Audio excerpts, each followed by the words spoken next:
Since the last two videos I made, I was in breaking the law in some way. I'm gonna go with something completely legal. The Pokemon trading card game. Ah, come on. Well, so much for legal.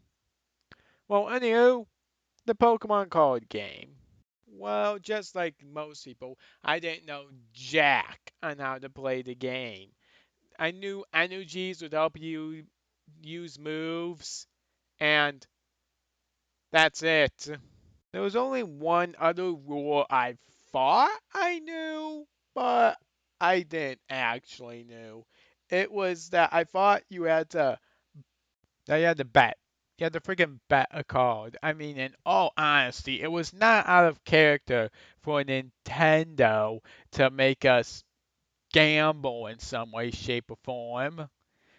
So it wasn't too outlandish in my opinion. This misconception probably came from the usage of prize cards in the game.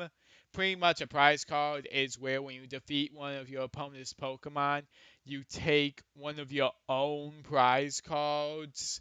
And if you happen to get all of them, you win! But I think someone misunderstood and thought you took your opponent's prize card.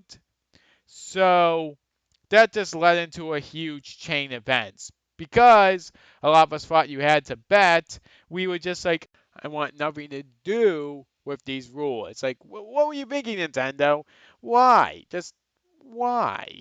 There were times we tried to play with the betting rule, but we always copped out midway. So we ended up doing what most kids did. We just made them up as we went. We tried to keep some elements of the game. Okay, we didn't try, but hey, judging on how I was when I was 7, let's not do that because I said so. The next big misconception I had was the usage of energy codes. Yeah, I knew how they worked, but there was one in particular I had trouble with, the colorless energy. This misconception's pretty easy to explain. It's well, I thought the colorless energy card looked like normal cards because this has the same symbol for a normal type Pokemon, and most energies work that way. They had the symbol of what type they were. Like, this is clearly water, and that's obviously fire. Some are kind of more tricky to tell, like like dark. I bring this up to say I thought they were like all the other energies. They were just for the normal type Pokemon. I mean, each other one had the symbol with the card, so that's why I assumed they were just normal energies. But I'm pretty sure you can guess I was wrong. What colorless energy is, it's where it pretty much just means any energy. So if you see one on the move, you can put any energy and it counts. The problem was that since I thought a colorless energy was needed like a normal energy, I thought you needed it for everything that had the colorless energy symbol. And I mean, there were a lot. Just look at all of the things I thought you needed a stupid colorless energy for. Okay, I should just calm down. I may just get frustrated with this because, well, colorless energies aren't very common. They're pretty rare. They're not super rare, but they're hard enough to make it where when you need the amount you think you do, you're just not. It's not gonna work.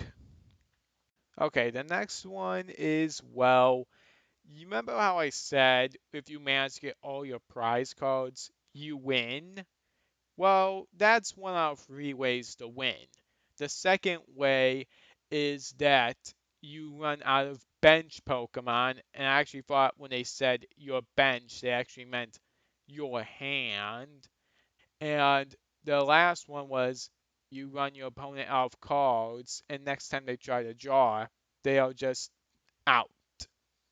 Well, I kind of thought the third one was the only way to win. I say kind of thought because I thought you had to take out all of your opponent's Pokemon.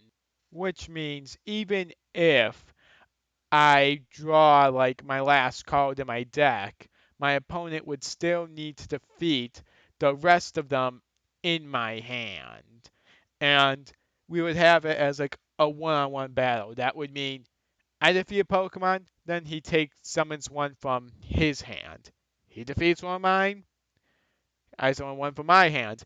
And as you can probably guess, it took forever. I mean, it was fun, but I knew, and this is an actual rule, you had to have 60 cards in your deck. No more, no less. So,